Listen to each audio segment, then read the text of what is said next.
Assalamualaikum warahmatullahi wabarakatuh. Perkenalkan, nama saya Vika Hartati Dalimin Putri. Saya dari Prodi Keuangan Daerah dengan NIM C0E025003. Nah, di sini saya akan menjelaskan stelsel pemungutan pajak.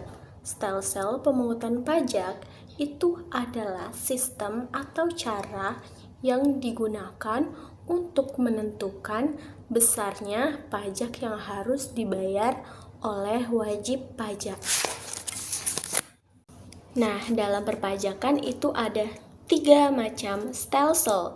Yang pertama ada stelsel nyata atau real stelsel, yang dimana pajak dihitung berdasarkan penghasilan atau keadaan yang sebenarnya terjadi, yang dimana artinya pajak baru dapat dihitung setelah diketahui secara pasti jumlah penghasilan yang diterima dalam 1 tahun. Nah, yang kedua itu ada stelsel anggapan atau fictive stelsel, yang dimana pajak dihitung berdasarkan perkiraan atau anggapan tertentu. Nah, biasanya menggunakan data 1 tahun sebelumnya sebagai dasar perhitungan. Nah, lanjut yang ketiga. Yang ketiga itu ada stelsel campuran, yang dimana stelsel campuran ini merupakan gabungan antara stelsel nyata dan stelsel anggapan, yang pada awalnya pajak dihitung berdasarkan anggapan, kemudian disesuaikan dengan keadaan yang sebenarnya terjadi di akhir tahun. Nah, adapun kendala dalam pemungutan pajak.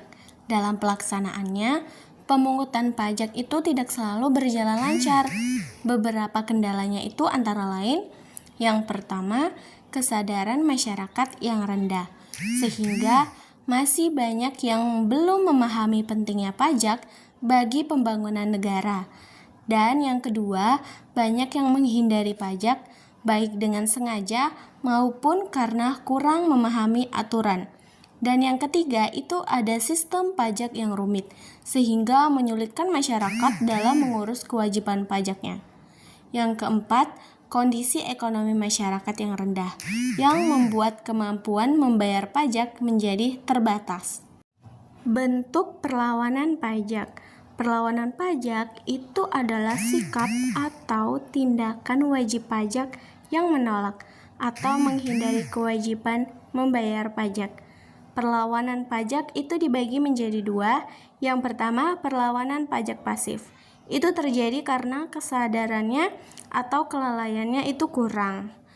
Contohnya, menunda pembayaran pajak, tidak melaporkan pajak, malas mengurus administrasi pajak.